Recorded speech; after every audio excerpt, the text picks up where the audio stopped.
Vamos a dar inicio a este estudio, a este nuevo estudio del día de hoy. Que el Señor sea bendiciendo todo lo que hagamos, sea tomando el control de este estudio, de nuestras vidas, de los que están escuchando, de los que van a escuchar este video ahí donde están. Que Dios les bendiga mucho. Y que el Espíritu Santo hoy día nos enseñe, nos ilumine y podamos aprender un poco más de su palabra, acerca de los protagonistas de la historia bíblica y específicamente de la época de los profetas. Hoy día vamos a estudiar a Esdras, si bien no es un profeta, pero está ahí justo entre medio de este periodo de post-exilio, ¿no es cierto?, en el cautiverio. Antes de comenzar, vamos a hacer una oración para que Él sea dirigiendo, para que Dios sea dirigiendo todo lo que hagamos, que Él tome el control de nuestras vidas, de este momento, de nuestro lugar en el que estemos, y que sea su voz la que escuchemos en esta tarde. Así que lo invito a acompañarme en esta oración. Bendito Padre, te damos infinitas gracias por tu inmenso amor y misericordia. Gracias por la vida que nos has regalado, porque si estamos aquí reunidos, si estamos escuchando en este momento este estudio, esta palabra que tienes preparada para nosotros, Señor, es porque hasta este minuto tú has sido bueno con nosotros, tú has provisto, tú nos has cuidado. Tú, Padre Santo, nos has dado lo necesario, Señor, y podemos decir con convicción, Señor amado, y con mucha gratitud, Ebenezer. Hasta aquí tú has sido con nosotros, tú has sido fiel, tus misericordias se han renovado, Señor, como tu palabra lo dice, Señor Jesús. Y a pesar de la distancia, a pesar del momento quizás que estemos viviendo, podemos estar reunidos alrededor de tu palabra, unidos por medio de tu Espíritu Santo, de tu sangre, Señor. Agradecidos porque podemos estudiar tu palabra, porque podemos conocerte más, Señor. Porque tú, Padre amado, preparas este espacio para nosotros y podemos ver tu amor a través de esto, Señor.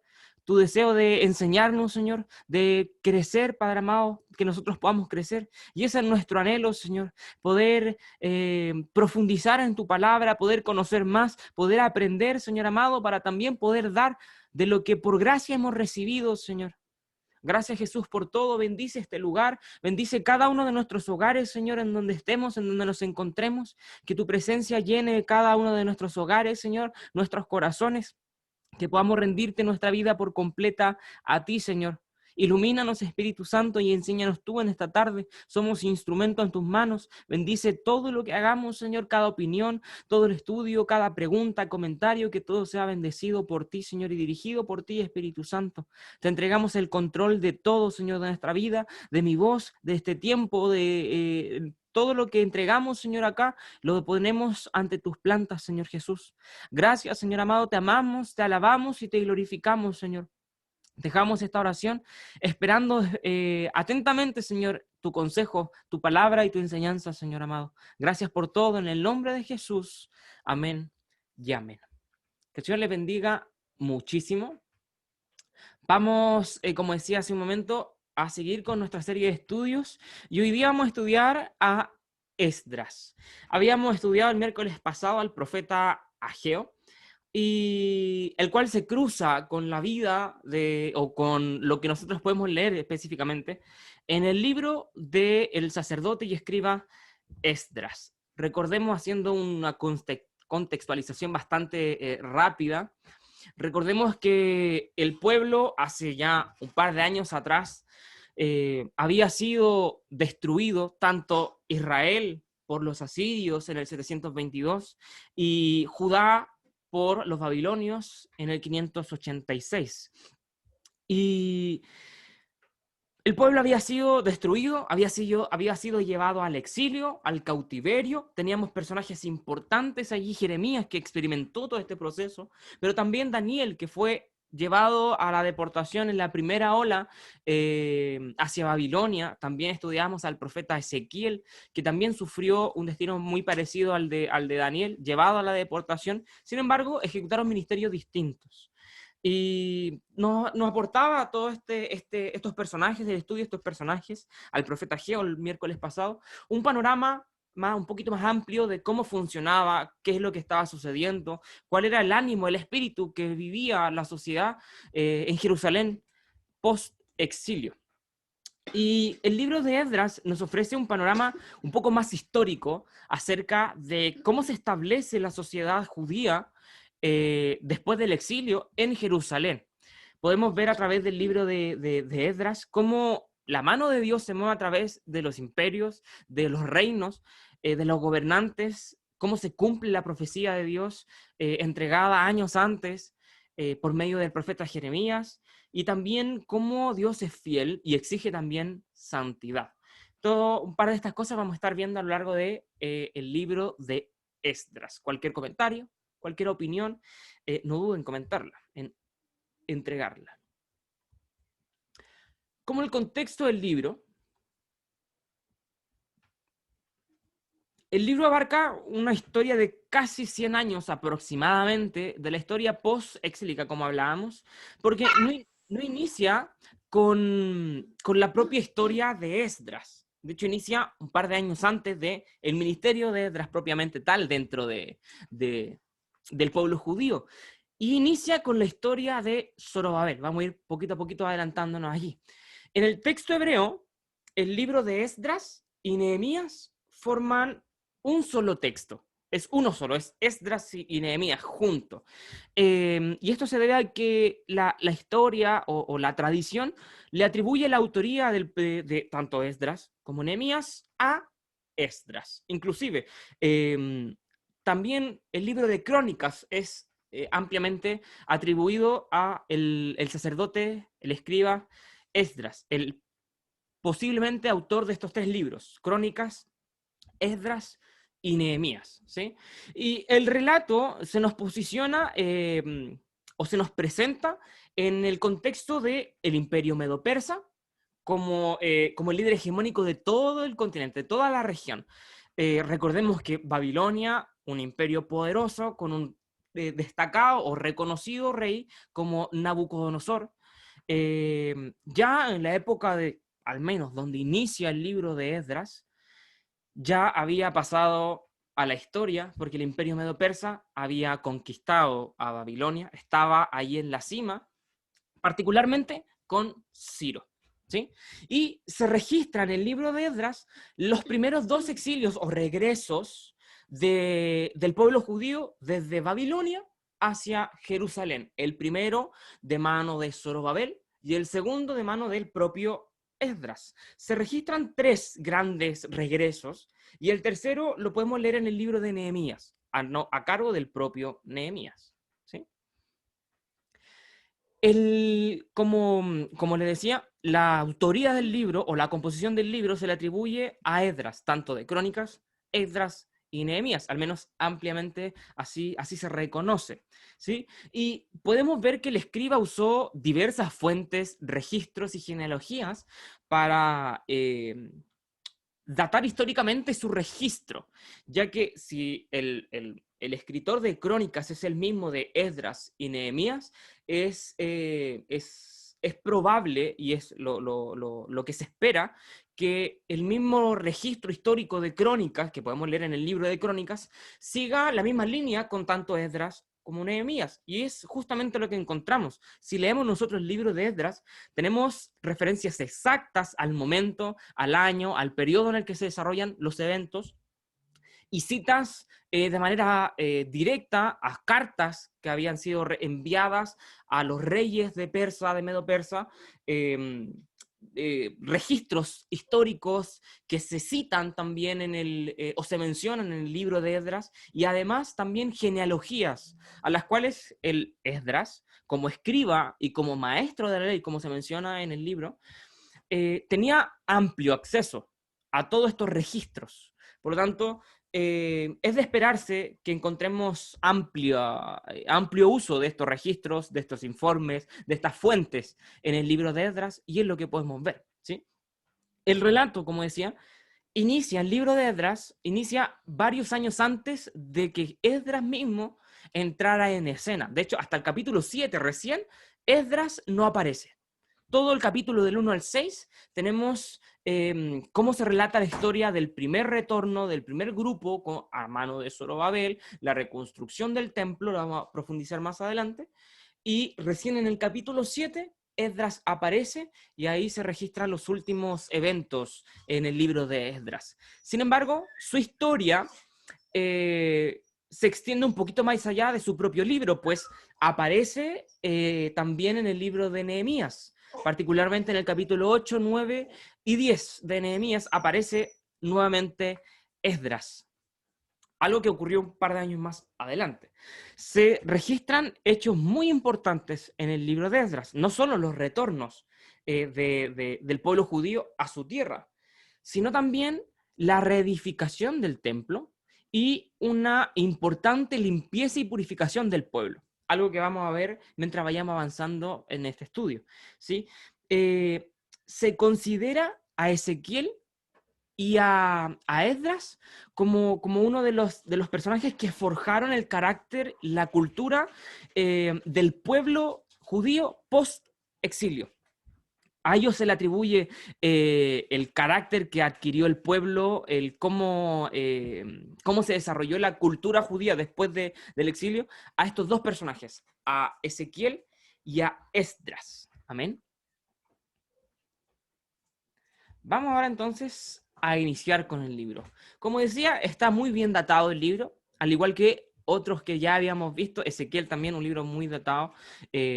Ageo también está bien ordenadito. Y podemos posicionar inmediatamente la historia de Esdras en el reinado de Ciro, ¿sí?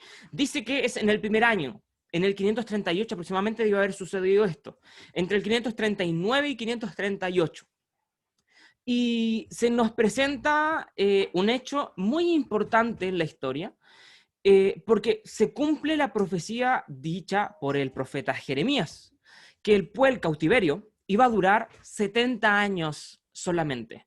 Recordemos que cuando estudiamos el libro de Daniel, allí nuestro hermano Marco también hablaba de esto, cómo el profeta se da cuenta de que ya estaba en el cumplimiento de esta profecía, y el profeta ora por esto. Y es en este momento, específicamente en este momento, en el libro de Esdras, donde nosotros podemos leer textualmente el cumplimiento de esta profecía. De hecho, inicia el libro de esta manera, citando la época y que ya estaba cumplida la fecha o la profecía dicha por el profeta Jeremías. 70 años de cautiverio, en donde el rey Ciro da un edicto para que se pudiese el pueblo regresar a su lugar, a su nación, a su tierra, a reconstruir su templo, el templo de su Dios, ¿sí? Ahora, hay que entender el contexto detrás de esto, porque ¿cómo funciona esto? ¿Fue un milagro que el rey Ciro haya hecho esto, haya dicho este edicto? En estricto rigor, no fue solo con el pueblo judío. De hecho, no es un caso aislado. Era práctica, era algo común de la política medo-persa. De hecho, podemos ver esto mismo en los siguientes reyes hacia adelante. Ser muy permisivos con el culto de los pueblos que sometían. ¿Por qué? Porque tenían una visión de religión muy abierta, en donde ellos no solo creían en sus propios dioses, sino además creían que los dioses de las demás naciones eran reales también. Y que al ellos permitirle a los pueblos conquistados regresar a su tierra, adorar a sus dioses, construirle sus templos, sus estatuas o hacer sus cultos, esto de alguna manera les ganaban el favor de los dioses de los pueblos conquistados. ¿Cuál es el punto? Que se haya dicho, haya sucedido en el momento exacto del cumplimiento de la profecía. Ese es el milagro. De hecho, hay alguien allí que apuntó no precisamente sobre este evento, sino sobre el éxodo del pueblo de Israel saliendo de Egipto, que el milagro no es que haya sucedido de manera directa, sino que el milagro es que haya sucedido en el momento exacto y preciso que Dios lo dijo que sucedería, ¿sí? Y eso es lo tremendo, cómo Dios permitió que el imperio persa, medio persa, entrara de una manera tremenda a conquistar Babilonia y se posicionara como el imperio más poderoso. Y justo en el momento exacto que Dios dijo que se debía cumplir la profecía, este imperio de una política religiosa súper abierta, súper permisiva, haya dado este dicto que permitía el regreso de la nación judía a su tierra. No solo eso, sino que además este dicto, lo vamos un poquito más adelante a conversar más profundo, no solo permitía, sino que pagaba, financiaba la reconstrucción de este templo. El templo, en este caso específico, del templo judío. ¿Sí? Eh, lo que nos revela cómo Dios tiene control, sobre todo la providencia de Dios, cómo su mano es poderosa, controla. De hecho, la Biblia lo dice, Él quita y pone reyes. Sin embargo, no es solamente el cumplimiento de Jeremías, 70 años antes. Es el cumplimiento de las profecías de Isaías. No sé si se recuerdan allí, pero habíamos estudiado también, nuestro hermano Marco nos hablaba sobre el profeta Isaías, cómo muchos años antes, el profeta mencionaba con nombre a este rey que iba a levantarse, iba a ser ocupado por Dios en favor de su pueblo. Y lo llamaba con muchos años antes por su nombre, Ciro. Es tremendo cómo mientras nosotros vamos estudiando el panorama y la historia bíblica, vamos viendo el cumplimiento exacto, preciso de la profecía bíblica. ¿Sí? Como estamos siempre, cualquier duda o comentario, pueden allí agregarlo. Entonces, Ciro, ¿no es cierto?, da este edicto que permite el regreso de los exiliados en el 538 a.C. Sin embargo, hay un dilema que se ha presentado en algunos comentaristas sobre el lenguaje del edicto. Si ahí ustedes pueden seguir la lectura, cuando Ciro da el edicto en el capítulo 1, ¿no es cierto?, de Esdras, el lenguaje es bastante particular porque el autor del libro lo presenta como una cita a lo que Ciro dijo, al edicto textual, supuestamente, que Ciro redactó para dar permiso al pueblo y que éste pudiese regresar. Sin embargo, el lenguaje es bastante judío, o en términos de algunos comentaristas, es muy teológico el lenguaje que se ocupa. Se habla de Dios, de Jehová, del templo. Sin embargo, los hallazgos arqueológicos han evidenciado la veracidad de los registros de Esdras en esta porción específica, de este tipo de edictos, porque se ocupaba el lenguaje. Muchos decían, no, esto no debe haber sido real, porque ¿cómo es posible que el rey de Medo-Persa, Ciro, se escriba así de Dios, del pueblo de Israel, de una manera tan personal, como si lo conociese mucho? Y dudaban de esto. Sin embargo, los registros arqueológicos registran que la gran mayoría de estos edictos, que vuelvo a repetir, no es exclusivo del pueblo judío, se les permitía a los pueblos sometidos, que no solo era el pueblo judío, regresar a su tierra a seguir adorando a sus dioses. El lenguaje es común, se ocupaba. ¿Por qué? Porque el lenguaje de los edictos era de manera muy personal a cada pueblo, a cada cultura, porque era una manera de reverenciar, como decías anteriormente, a los dioses de cada pueblo sometido. Entonces, el rey se encargaba de que el edicto fuese escrito en un lenguaje que al pueblo al cual se le entregaba pudiese ser cercano, reconocido, ¿sí? Incluso muchos otros comentaristas incluso arguyen de que el propio Esdras tal vez haya escrito este edicto, ¿sí? Pero ahí eso no tenemos certeza alguna de eso. Sin embargo, de que el lenguaje se ocupaba de esa manera, de manera personal y cercana al pueblo al cual se le entregaba el edicto, era así. Era así, ¿sí? Y además recordemos de que Dios menciona y llama al Ciro como suyo, como su ungido o como pastor. También sucedía de manera muy similar a Nabucodonosor. ¿Lo recuerdan allí? Bien, Zorobabel es el líder del pueblo que regresa. Si bien se menciona otro nombre, termina siendo Zorobabel, quien queda a cargo como gobernante. Ya no existían reyes. Desde el exilio, que los reyes ya desaparecieron, no hubieron más reyes, eran gobernantes, y todos nombrados por el imperio de turno. En el caso de Babilonia, en ese tiempo y en este momento, el imperio medo-persa. Y Zorobabel es puesto un judío, de hecho es descendiente de David, ¿sí? Él queda a cargo, y con él también va el sumo sacerdote Josué, o Jesúa, aparece en Esdras, pero en otros libros como Ageo, también lo vimos el miércoles pasado, antepasado, perdón, no, pasado, es mencionado como Josué, que es un derivado también del mismo nombre, es una manera en la que se escribía. el cual es descendiente de Aarón. Esdras ocupa las genealogías, la ocupa bien, la ocupa harto. Registra de manera detallada todo el proceso, incluyendo un amplio registro de quienes regresan con él.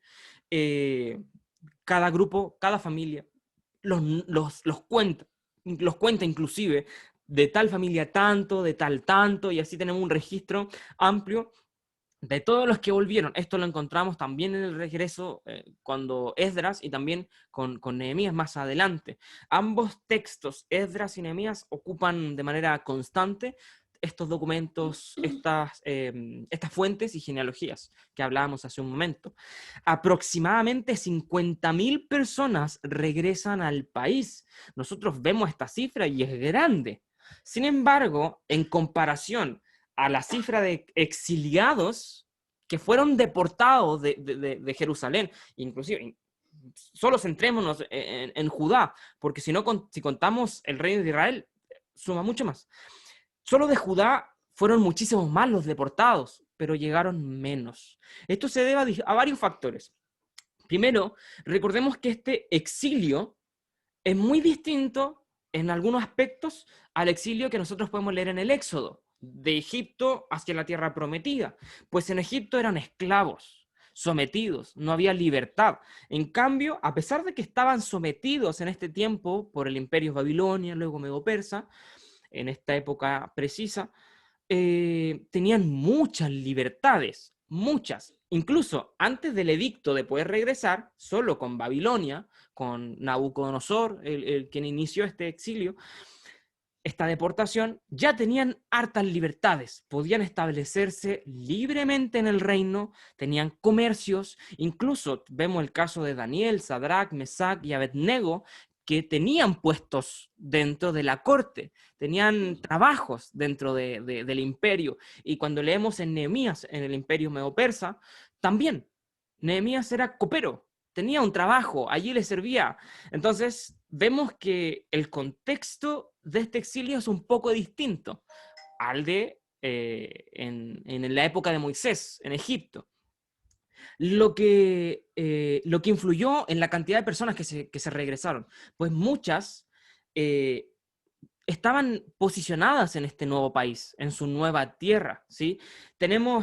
Podemos leer pasajes como este salmo cuando se burlaban, y la Biblia dice que colgaban sus instrumentos en los árboles, lloraban junto a los ríos, y el otro pueblo se burlaba, dicen, canten a su Dios, entonen alabanzas, pero ellos estaban tristes porque estaban lejos de su tierra, ¿no es cierto? Y ellos allí soñaban y visionaban y hablaban sobre cuando Dios hiciera volver la cautividad, seremos como los que sueñan.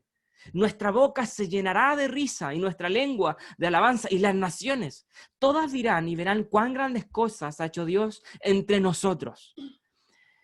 Ese profundo deseo de volver a su tierra ya no era compartida por la gran cantidad de personas que en el tiempo del rey Ciro, cuando se pronuncia el edicto de regreso, ya no todo el pueblo estaba con deseos de volver, porque recordemos que duró 70 años el exilio. Por lo tanto, hay una generación completa que nació en una tierra extranjera, que jamás vio el templo, que jamás compartió con los profetas, los grandes profetas de los cuales podemos leer, que no experimentó con la riqueza de su tierra, de su pueblo. Por lo tanto, no había un apego hacia su nación. No había este deseo de volver, particularmente el foco era el templo, volver a adorar a Dios en el templo. Recordemos este profundo deseo del templo, de la adoración en el templo que leemos en Ezequiel. No existía la gran parte del pueblo. Por lo tanto, era de esperarse que no todos se regresaran, no todos. Sin embargo, no es un número menor, 50.000 personas. Y lo importante de esto es el cumplimiento de la profecía, y cómo a pesar de que algunos ya se habían acomodado en Babilonia, la profecía se cumple y Dios abre las puertas para que su pueblo, abiertamente y a propia voluntad, pudiese regresar a su tierra, a su nación. Amén. Llegan y se inicia la reconstrucción. Recordamos que el foco era reconstruir el templo, ¿sí? Entre el 538 y el 537 se da inicio a la obra. Sin embargo, lo primero que se reconstruye es el altar. Eso es lo primero que hacen. Y esto es tremendo. No sé si alguien antes, previo a este estudio, lo que estamos hablando ahora, había ya leído o no el libro de Esdras. Si no lo ha hecho, terminado el estudio, lo invitamos a profundizar allí, a leer el libro, ya que es muy lindo, es tremendo. Cómo Dios obra y muestra su fidelidad en este remanente. Y este término es un término que podemos leer de la propia boca de Esdras. El remanente que queda en este pueblo que había sido devastado. Un pueblo cuyas consecuencias de devastación la podemos leer de manera profunda y con mucho dolor en el libro de Lamentaciones, en donde los pobres, ancianos, mujeres y niños solamente quedan en una pobreza tan grande que relata el libro de Lamentaciones que las mujeres en algún momento llegaron a recurrir al canibalismo y se comían a sus propios hijos, porque no había nada. Estaban devastados. Sin embargo, hay un remanente allí. Y este grupo que vuelve llega a mano de Zorobabel acompañado del sumo sacerdote, Josué. Lo primero que hacen es reconstruir el altar. ¿Por qué? Porque anhelaban adorar a Dios. Recordemos que la visión judía es: no podemos adorar a Dios si no es en el templo. No se pueden ofrecer sacrificios si no es en el altar, en el templo de Dios. Por eso era tan importante el templo. Y no solo eso, allí habitaba la presencia de Dios. Ese era el anhelo. Incluso tanto favor recibieron de mano del rey Ciro, que les entregó, como decía, riquezas, financió la reconstrucción del templo y además devolvió parte de los utensilios. Se mencionan algunos utensilios que los babilonios robaron y saquearon del templo. Son devueltos, ¿sí? No el más importante de todos, que era el arca, pero se devuelve, y lo importante es que se podía restablecer el culto a Dios. Entonces, este pequeña escena en donde se reconstruye el altar y se inicia la adoración a Dios es tremenda, porque se registran 3 reconstrucciones en el texto: la reconstrucción del altar, la reconstrucción del templo y, si nos vamos al libro de Nehemías, la reconstrucción de los muros. Si pongámonos a pensar un poco y tratemos de posicionarnos objetivamente y humanamente hablando. Si yo quiero reconstruir una nación, un pueblo, una ciudad, que como leemos en el relato tanto de Esdras como Nehemías, había mucha oposición y riesgo, peligro de ser destruido. Lo primero que se reconstruye son los muros para resguardarse, y luego podemos reconstruirlo de adentro porque ya estamos seguros. Sin embargo, vemos que lo último que se reconstruye son los muros. Lo primero que se hace es construir el altar de adoración. Y vamos a hablar un poquito de esto más al fondo, más al final, pero la profundidad de esto es tremenda. Amén. El templo como tal, se comienza a reconstruir en el 536, pero solo se alcanza a reconstruir los cimientos del templo. Solo la base, el piso, eso es todo. ¿Por qué? Porque, vamos a ver un poquito más adelante, comenzaron rápidamente a surgir oposición. Y cuando nosotros leemos que se completa la construcción o reconstrucción de los cimientos, ocurre un dilema bien interesante, porque los que habían regresado gritaban de alegría, de júbilo, y ahí se gozaban porque el templo estaba siendo reconstruido, el templo que tanto añoraban. Sin embargo, los ancianos que habían sobrevivido a todo este periodo de 70 años, habían sobrevivido en Jerusalén, y que habían visto el antiguo templo antes de ser destruido, lloraban y se lamentaban porque la gloria de este templo no era igual a la del Salomón. No, como decimos, no le llegaba ni a los talones. Era infinitamente más pequeño, no tenía el esplendor que tenía el templo antiguo de Salomón, y era algo por lo cual se lamentaban. Y la Biblia dice, si ustedes ahí pueden leer, que se intermezclaba a tal grado que se oía desde lejos una mezcla entre alegría y llanto. Y se escuchaba a lo lejos cómo gritaban de dolor, de llanto, de tristeza, y al mismo tiempo, a la par, gritaban de alegría. Y aquí hay un dilema entre lo nuevo y el viejo templo. Cómo estos ancianos, a esta altura eran ancianos, que recordaban el esplendor del antiguo templo y veían con tristeza este nuevo templo que no alcanzaba el mismo esplendor, eh, no se regocijaban juntamente con los antiguos. Y es algo de lo cual también hablamos en el profeta Ageo. Y es altamente probable que estas personas que añoraban el templo antiguo y que constantemente miraban hacia atrás, no sé si recuerdan allí en el estudio del profeta Ageo, si no lo ha visto, allí puede buscar en el canal de la iglesia y ver el video del profeta Ageo, recomendable, que complementa toda esta visión que estamos estudiando hoy día.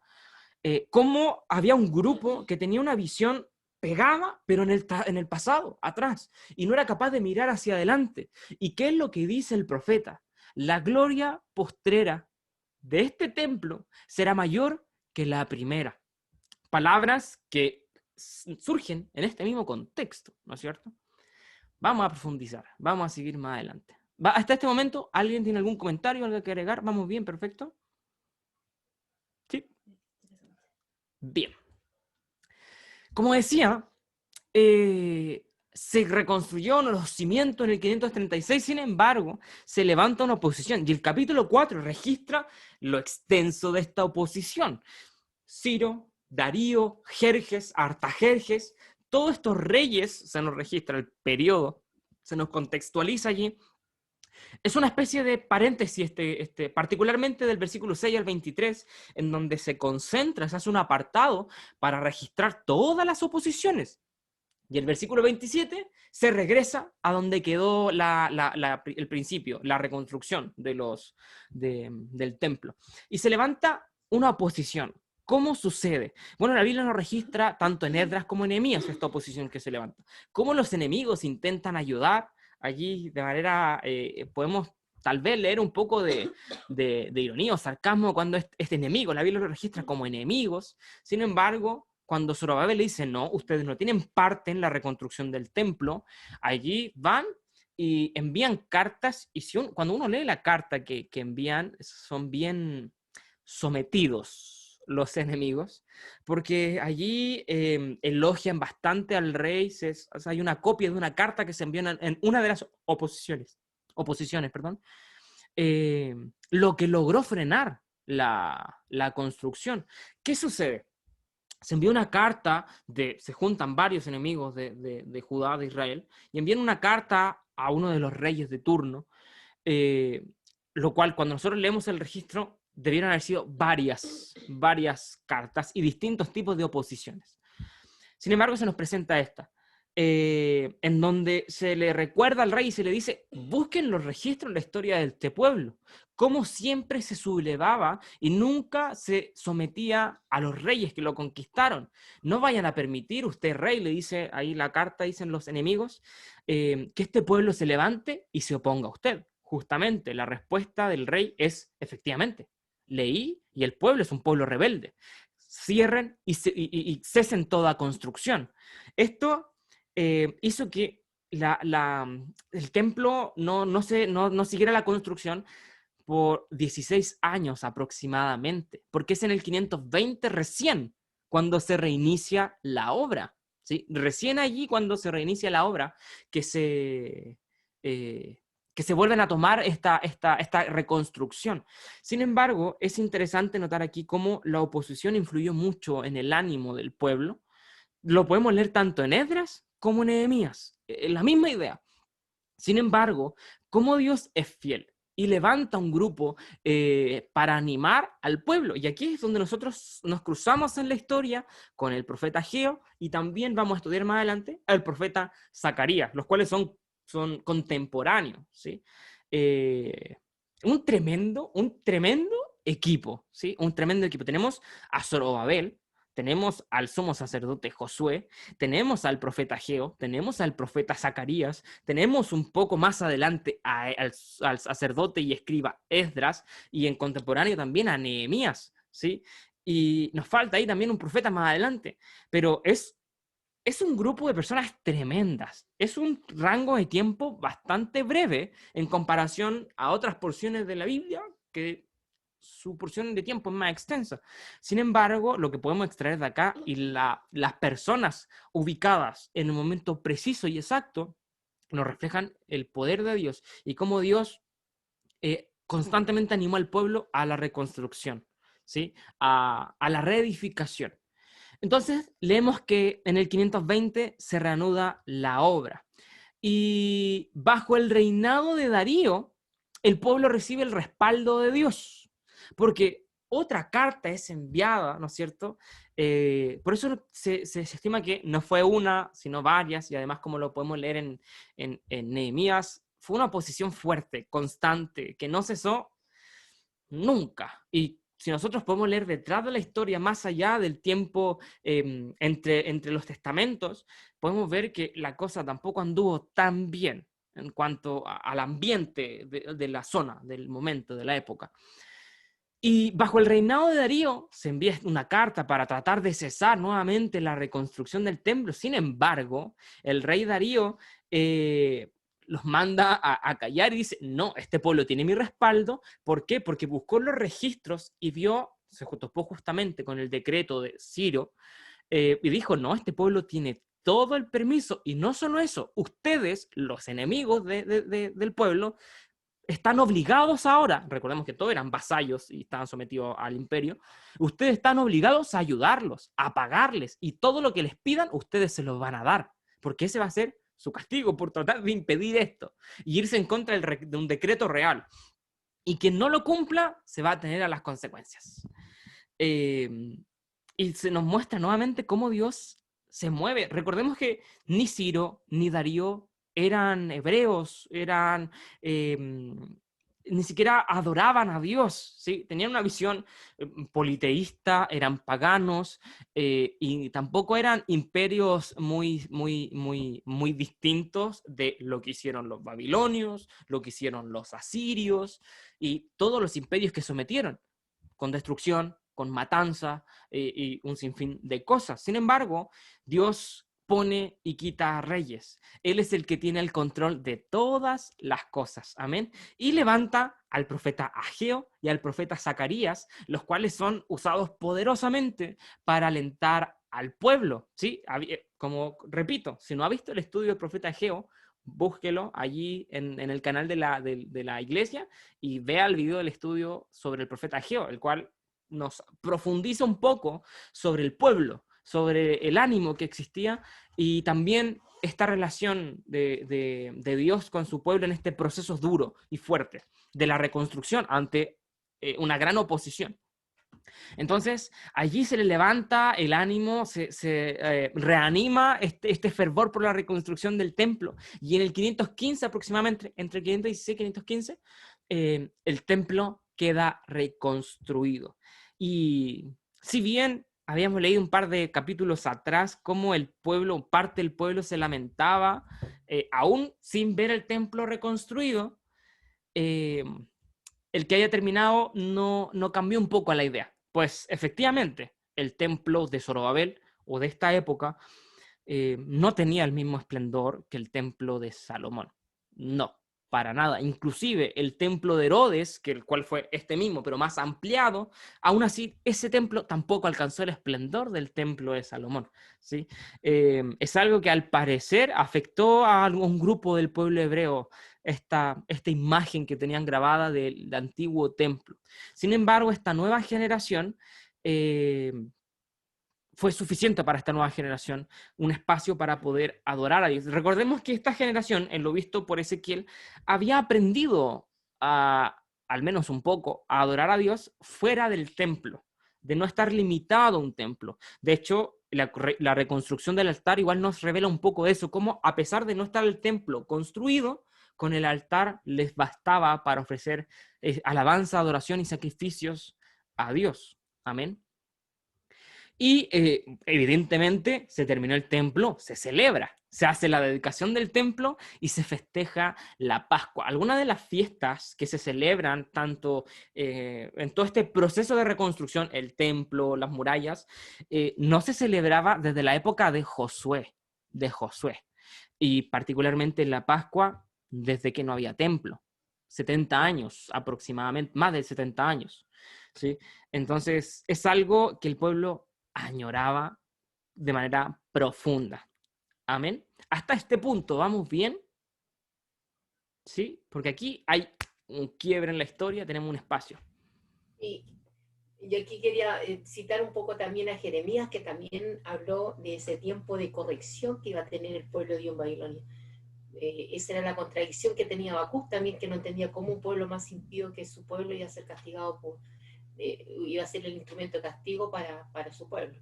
Pero aquí me gusta mucho lo que dice Jeremías, dice, así dice el Señor, cuando en Babilonia se hayan cumplido los 70 años, yo los visitaré, y es lo que estamos viendo aquí en este estudio, y haré honor a mi promesa en favor de ustedes y los haré volver a este lugar, porque yo sé bien los planes que tengo para ustedes, afirma el Señor, planes de bienestar y no de calamidad, a fin de darles un futuro y una esperanza. Entonces ustedes me invocarán y vendrán a suplicarme y yo los escucharé. Me buscarán y me encontrarán cuando me busquen de todo el corazón. Así dice el Señor. Es increíble porque se cumple, porque Jeremías fue un profeta, ¿cierto?, que habló un pueblo que estaba en soberbia, no quería escuchar la voz de Dios, él estaba diciendo lo que a Dios no le gustaba y ellos no quisieron. Pero aquí también les da un llamado a esperanza, que en esos 70 años que ellos iban a ser corregidos en Babilonia, que va a ser que Dios iba a tomar ese instrumento después de ese tiempo, esa disciplina hizo efecto positivo en este pueblo, porque dice, después de ese proceso que iban a vivir, iban a volver al Señor, le iban a invocar, pero esta vez Dios les iba a escuchar porque lo iban a invocar con todo el corazón. Por eso que cuando llegan acá, ellos estaban ansiosos de levantar un altar y adorar a Dios, que fue lo primero que hicieron, como decías tú, antes de construir el templo, fue la adoración, porque la adoración es más importante que el templo. Y como bien decía, el templo no estaba pensado en que toda la gente estuviera reunida ahí, porque no era tan grande, sino que ahí se iban a ofrecer los sacrificios. Sí, sí, Cristóbal, yo también quería comentar respecto a lo mismo, que justamente el templo nos había diseñado para que toda la gente entrara, como nosotros tenemos el concepto del templo, que construimos para que una gran cantidad o una gran multitud asista a los servicios. Ahí más que nada, digamos, el templo estaba hecho para ofrecer los sacrificios, ¿cierto? Presentar la sangre de los animales que eran sacrificados, que iban en nombre o en representación de las personas que presentaban los sacrificios. Entonces, aquí podemos ver lo importante que era para la nación, ¿cierto? El pueblo de Israel, el poder tener ese templo ahí en pie, porque más que nada para ellos ahí estaba la presencia, simbolizaba la presencia de Dios, por eso era tan importante el templo. Y como bien decía Estrella, para ellos también era importante, digamos, el lugar donde se sacrificaban los animales. Eso era muy relevante para la nación. Gracias, Cristóbal. Amén. Mientras hablaban nuestros pastores, recordaba cómo la historia del arca de Noé, cómo al terminar todo el proceso y una vez abiertas las puertas, lo primero que hacen no es buscar un lugar donde habitar o donde repoblar, lo primero que hacen es construir un altar y adorar a Dios. Adorar a Dios. Y pudiésemos analizar nuestra propia vida y preguntarnos si ante la respuesta favorable de Dios hacia alguna de nuestras peticiones, ¿es la adoración lo primero que entregamos? Porque el pueblo estaba recibiendo el cumplimiento de una profecía de hace 70 años. Estaba recibiendo el cumplimiento de constantes oraciones y clamor por regresar a su tierra, por ser, entre comillas, libres. Y el pueblo agradece a Dios con la adoración, de manera directa.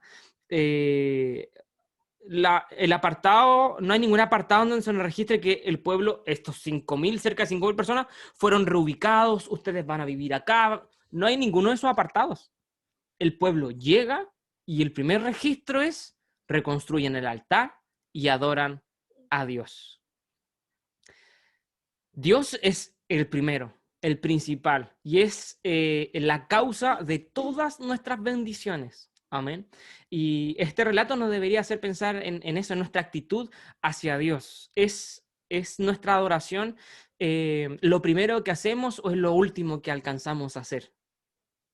Meditemos en esto. En el capítulo 7, como decía al principio, recién allí aparece Esdras en la escena. Y es acá en donde se registra el segundo regreso, el segundo retorno que tenemos que tenemos de registro, aproximadamente en el 548 a.C., hartos años después de lo registrado par de capítulos atrás, con Zorobabel al mando, con el profeta Ageo, Zacarías, el sumo sacerdote Josué entre medio, ¿no es cierto? Al menos casi 50 años se movieron del capítulo 6 al capítulo 7. Y aquí se nos posiciona a Esdras como el protagonista en esta segunda mitad del texto. Y Esdras se nos presenta como un sacerdote y un gran escriba, y es también nombrado como un maestro de la ley de Dios, que la conocía muy bien. Y la manera en la que se nos presenta a Esdras es fundamental para entender su actuar a lo largo de estos últimos capítulos y también de lo que nosotros leemos en Nehemías. Porque dice que él buscó inquirir en la ley de Dios para aprenderla y para enseñarla. Y eso es tremendo. Es nuestro deseo inquirir, profundizar en la ley de Dios, en su palabra, para guardarla en nuestro corazón. Eso quiere decir que Esdras la guardaba con mucho, mucho celo. Solo este versículo nos sirve para echar por tierra una teoría. No sé si alguien sabía por allí, pero hay una teoría que dice que el Pentateuco no fue escrito por Moisés, sino que fue redactado por Esdras en este proceso como un fraude pío, ¿sí? Como un fraude pío, para tratar de levantar el ánimo del pueblo, para tratar de levantar el espíritu. Sin embargo, cuando leemos el profundo deseo de Esdras por amar, por guardar, por practicar y enseñar la verdad, queda descartada cualquier idea o cualquier posibilidad de que el profeta haya podido mentir al modificar la palabra o al usarla para un beneficio, aunque sea pío, ¿sí? o bueno.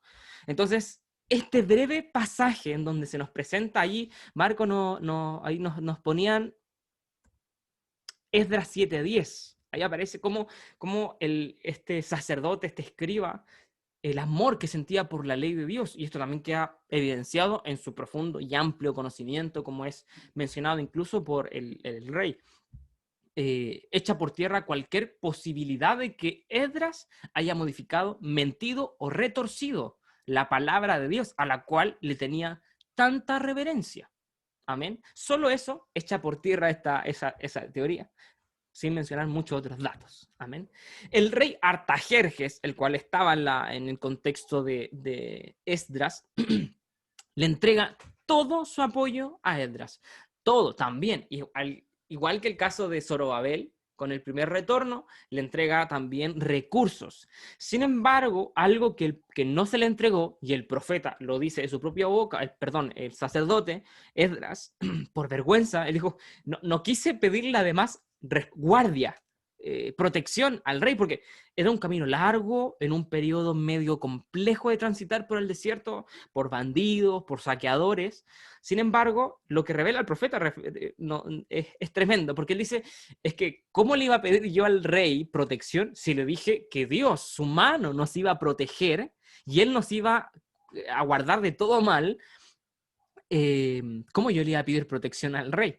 Estoy seguro, dice Esdras, que Dios va a ser con nosotros. Y efectivamente, así sucede, ¿sí?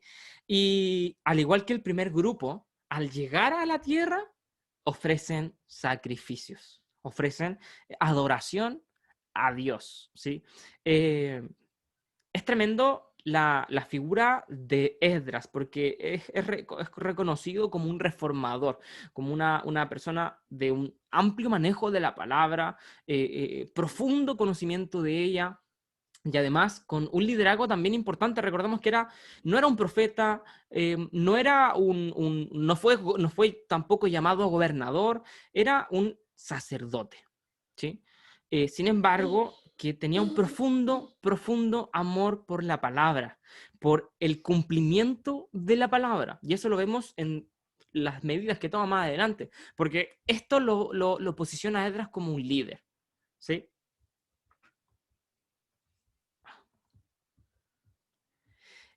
No tarda, al igual que en el primer relato de Zorobabel, no tarda en aparecer los problemas. Sin embargo, acá no son de afuera los problemas. No viene la oposición de afuera, viene de adentro. Y no del momento en el que aparece Esdras o después, sino que Esdras se encuentra con un problema que ya venía de la época de Zorobabel, un par de años antes. ¿Qué pasó? Matrimonios mixtos entre cananeos y judíos, entre todos los grupos o los pueblos aledaños del área limítrofe, se habían casado con judíos, con hebreos, teniendo incluso descendencia, algo que la palabra y que la ley de Dios prohibía tajantemente. Es un proceso el que vive esta generación, este remanente, como habla Esdras, similar a la época de la conquista de Josué, cuando el pueblo recién llega a la tierra prometida, en donde el pueblo tenía que mantenerse puro, no podía mezclarse con otros. ¿Por qué?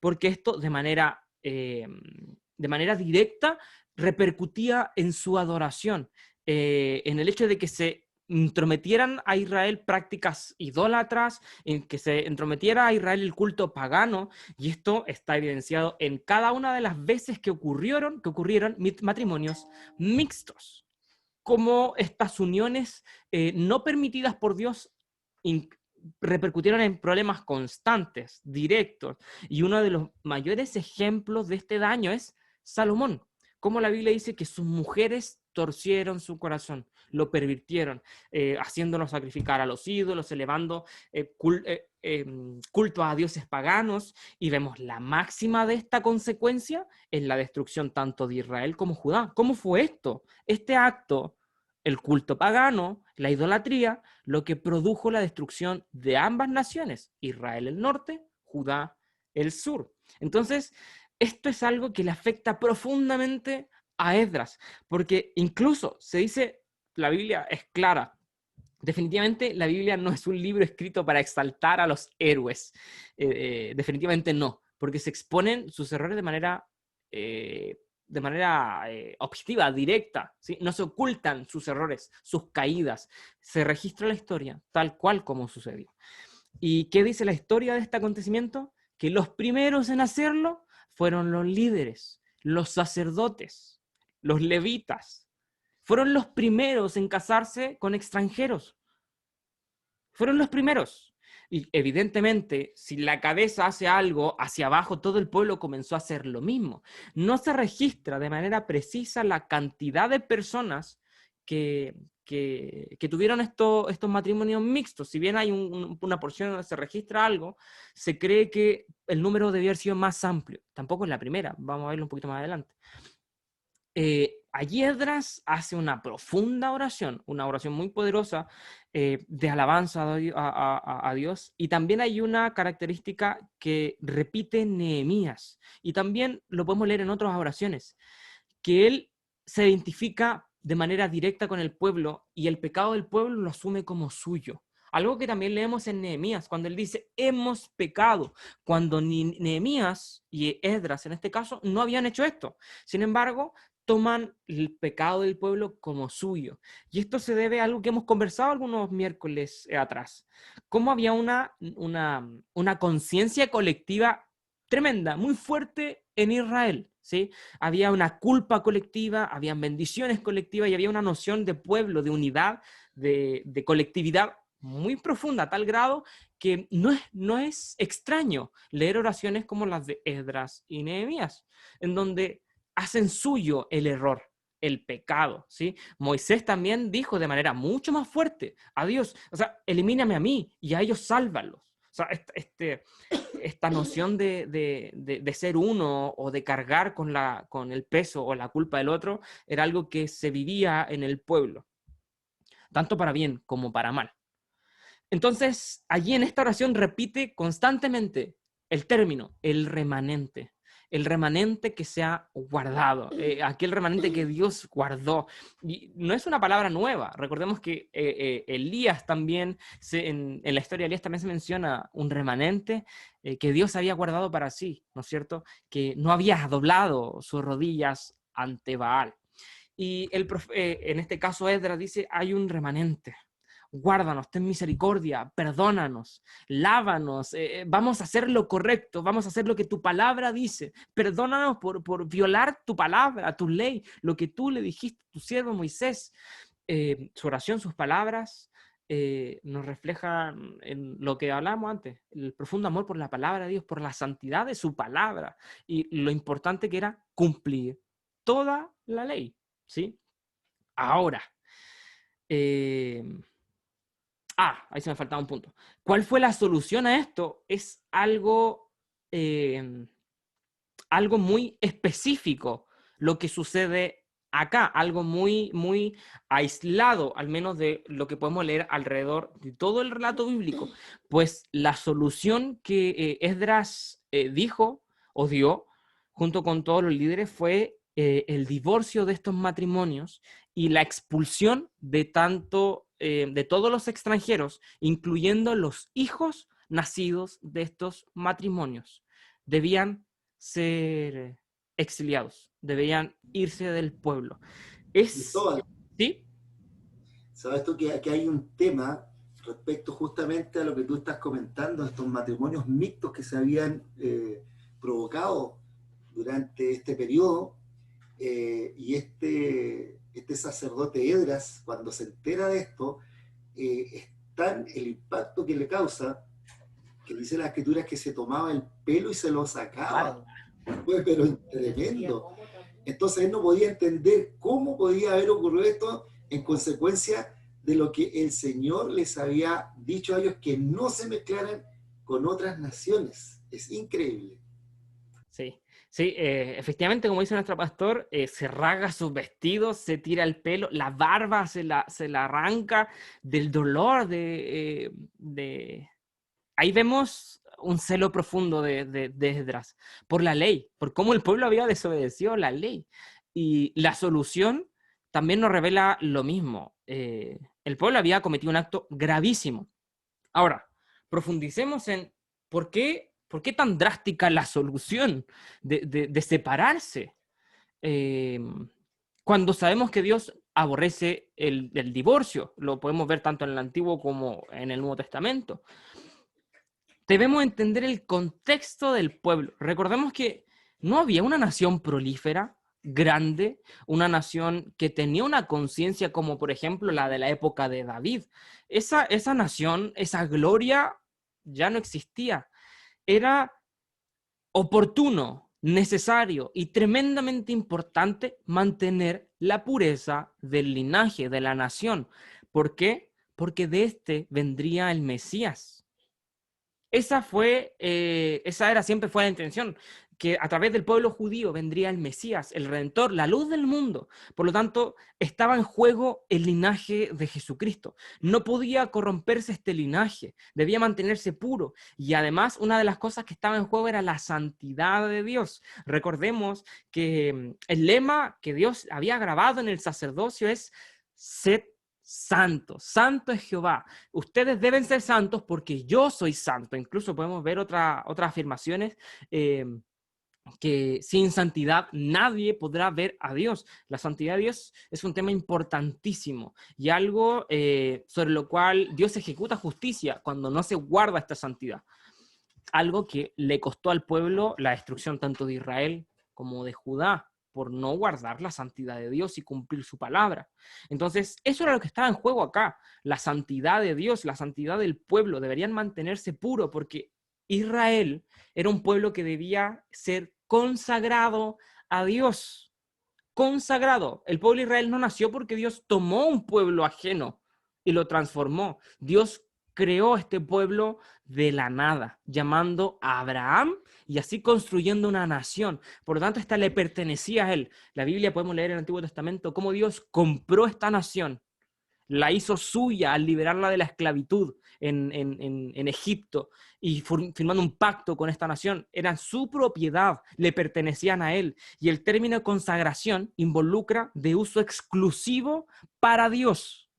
Por lo tanto, ¿qué tenía que hacer el pueblo inmiscuyéndose o entrometiéndose con otras naciones?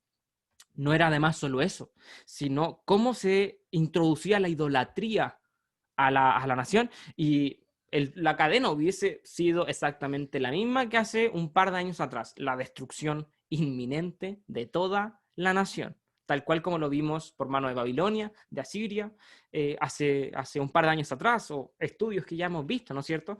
Entonces, no era poca cosa la que se jugaba acá. Por eso lo drástico de la decisión: debía mantenerse la santidad en el pueblo. Amén. Y hay un proceso bastante largo, de un par de meses todo este proceso de buscar estos matrimonios mixtos y exiliarlos, llevarlos fuera, ¿sí? Ahora, este acontecimiento es un acontecimiento aislado. Amén. Aislado. Esto no nos da pie, esta porción de la Biblia, de la historia de este divorcio al cual llamó el profeta Esdras, para avalar alguna postura similar, permisiva al día de hoy. Pues inclusive el apóstol Pablo aclara la misma idea del yugo desigual en el Nuevo Testamento. Si alguien está casado con una persona, o si alguien, por ejemplo, se convierte a Dios y su pareja no es cristiana, no debe darle carta de divorcio. Debe permanecer con él. Amén.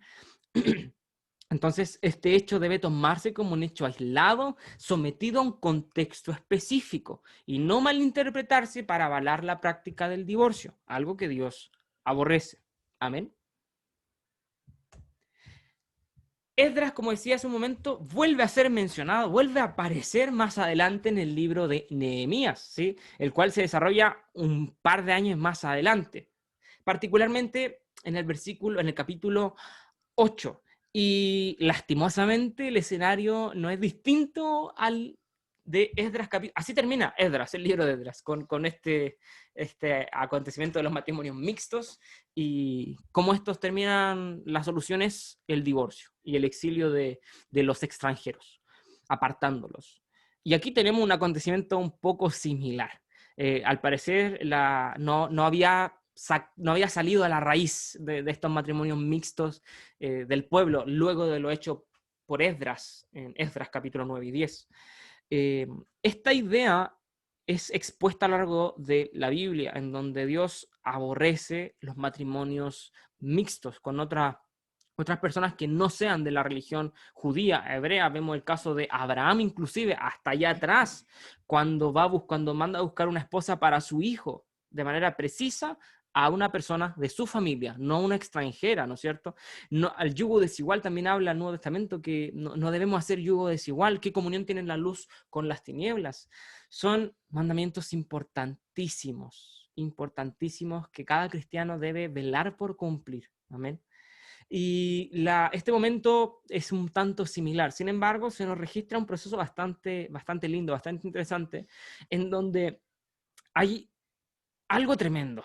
Se nos presenta a Esdras leyendo la ley a todo el pueblo reunido.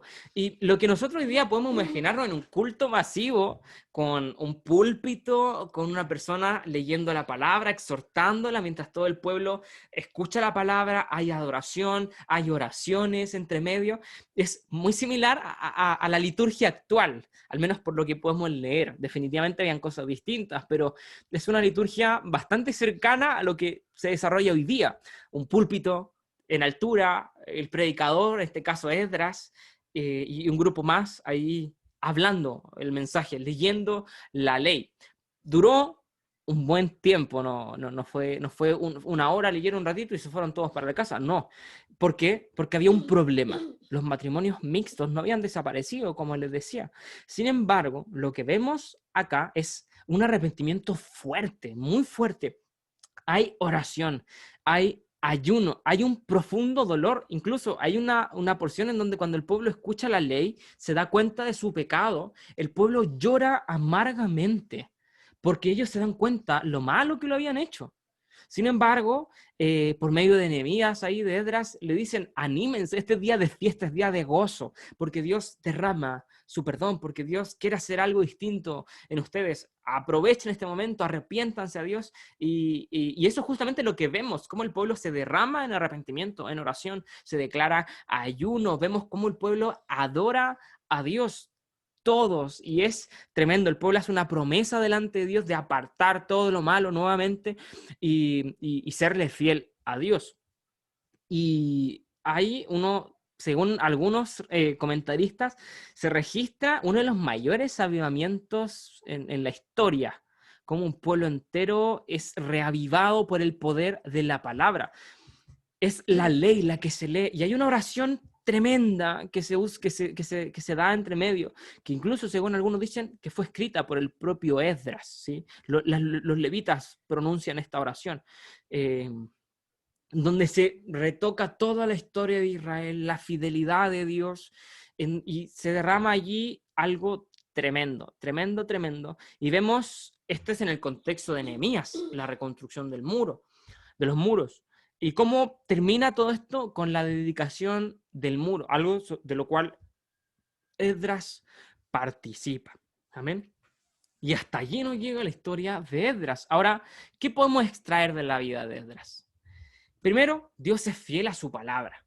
Dios profetizó algo por medio de Jeremías y Dios lo cumplió. Él no se olvidó.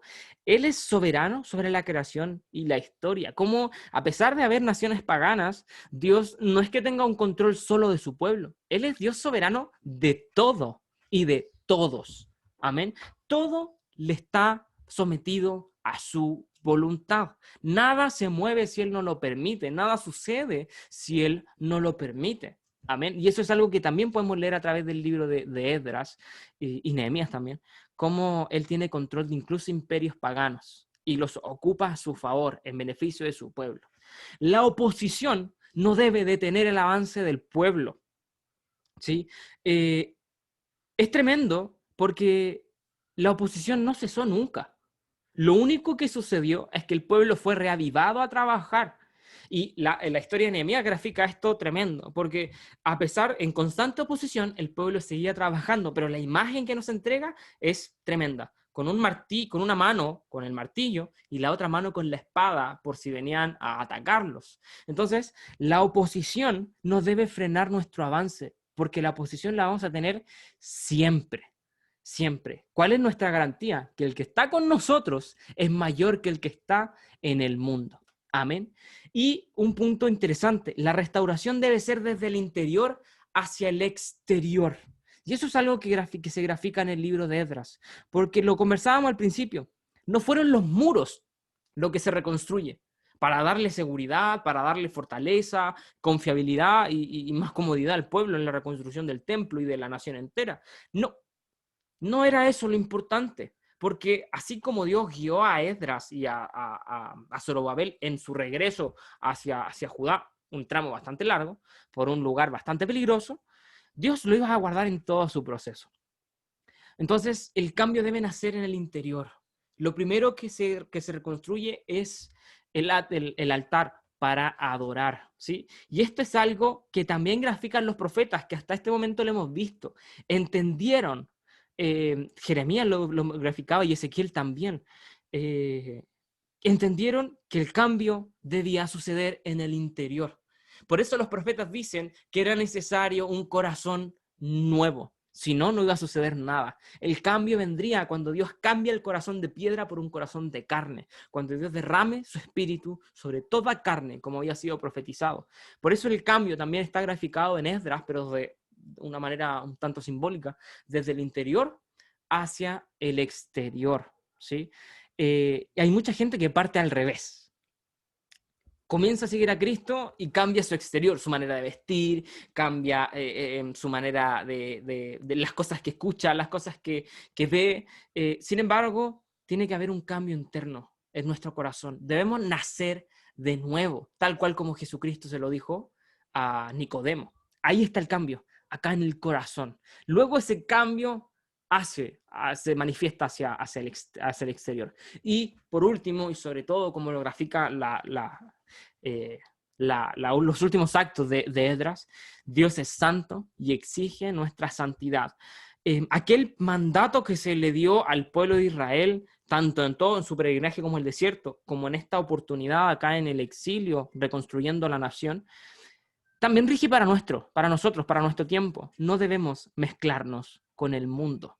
Amén. Y no solo en el matrimonio, del yugo desigual, sino en todo sentido. Recordemos que la iglesia, usted y yo, cada uno de nosotros somos la novia de Cristo. Y el hacer amistad con el mundo, el coquetear con las cosas del mundo, nos volvemos inmediatamente enemigos de Dios. El mismo mandato se aplica a nuestro tiempo. No debemos involucrarnos con las cosas del mundo, dejarnos guiar por las corrientes del mundo, sino renovar nuestro entendimiento día a día a través de la palabra de Dios. Amén. Esta sería el estudio de Esdras, lo que podríamos analizar y estudiar, y un breve resumen de su historia y del libro. Amén. No sé si alguien tiene algún comentario, algo que quisiera agregar, alguna duda antes de estar terminando. No terminó de... Sí, Cristóbal, es maravilloso, ¿cierto? Esta historia de la palabra del Señor, donde se destaca, ¿cierto?, a este hombre, este siervo de Dios, donde podamos sacar grandes enseñanzas, justamente lo que tú decías. El Señor apunta hacia el convertido, no al parecer, sino que al ser, como bien decías tú. Y aquí podemos ver que los grandes avivamientos comienzan cuando el pueblo de Dios, cuando las personas descubren su palabra. ¿Mm? Porque la palabra de Dios nos confronta con nuestra realidad, nos hace ver realmente cuál es nuestra condición delante de Dios. Entonces, cuando el hombre se ve confrontado, esto igual que un espejo. Yo me miro a él y me veo tal cual como estoy. No hay nada escondido. Entonces, Dios nos empieza a mostrar realmente cuál es nuestra condición y dónde debe provocarse los cambios que cada uno de nosotros debe hacer. Así que maravilloso esto de Esdras, como bien decía Esdras 7:10, yo creo que cada cristiano debe tomarlo muy en serio, ¿cierto?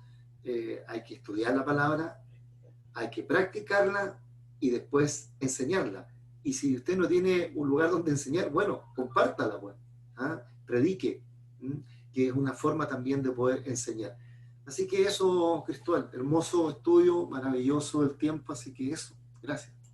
Amén, sí, efectivamente. De hecho, si alguien, no sé si lo han hecho, Santo Pau, si alguien estudia la historia de los grandes avivamientos en la época del cristianismo, todos y cada uno de ellos, sin excepción, comenzaron con un factor en común: un profundo estudio de la palabra y a través de ese estudio un arrepentimiento genuino. Allí es donde sucede el avivamiento. Amén. ¿Algo me decía acá? Que no terminaba de contar lo de la gloria postrera sea la mayor que la primera. La diferencia entre los ancianos y los jóvenes. Cristóbal, ¿Sí? también algo que es importante hablar un poco de Esdras, que como tú dices, bueno, él es un siervo de Dios usado por él, no es un gran superhéroe ni nada por el estilo, pero él genera un verdadero cisma en la idiosincrasia del judío, ya que pone nuevamente a Dios en el centro de todo. Recordemos que ya no tenemos una monarquía, entonces en algún momento se perdió ese centro, porque antiguamente el foco de los hebreos era que el Señor era el centro de la nación. La política, la economía, la vida familiar, todo estaba desarrollado por Dios. Pero en algún momento eso se perdió. La sociedad judía o hebrea ¿cómo decirlo?, dejó ese centro, y con Esdras vuelven a poner a Dios como el punto central de la sociedad. Y eso influye todo. Es bueno porque en este tiempo nos estamos cuestionando un proceso y algunos dicen y piensan que la religión no tiene que ver con otros temas relacionados con lo social, por ejemplo. Pero la verdad es que la Biblia es un libro integral y en ella se encuentra todo. La Biblia es suficiente. Y si uno comienza un estudio acabado de la palabra de Dios, se da cuenta que ahí están las directrices para todo. Si se busca a Dios, eso va a determinar cada área de nuestras vidas, como persona individual y como sociedad. Eso. Así es, sí, efectivamente. Esdras, como decía Marco, un personaje importante en la historia judía, particularmente el que marca, como decía, un quiebre o como conversábamos al principio igual, marca la cultura del pueblo hebreo post-exilio. Y bueno, todavía nos queda un par de personajes que contextualizan y aportan también tanto más a esta vida post-exilio de la nación de Israel. Amén. Allí en Judá, en Jerusalén. Bien, no sé si alguien más va a dar algo. Si no, les recuerdo que mañana a las 8 de la noche, 20 horas, a través de Facebook e Instagram, están las reflexiones pastorales a cargo de nuestros pastores. Y también, bueno, los viernes, como siempre, hay ayuno. Tenemos también sábado, una tremenda actividad. Noche de testimonios. 4 testimonios sobre 4 temas bastante importantes, bastante interesantes. Se van a desarrollar el sábado a las 20 horas. Va a ser una media vigilia que aproximadamente hasta las 12 de la noche va a durar. Va a ser tremendo.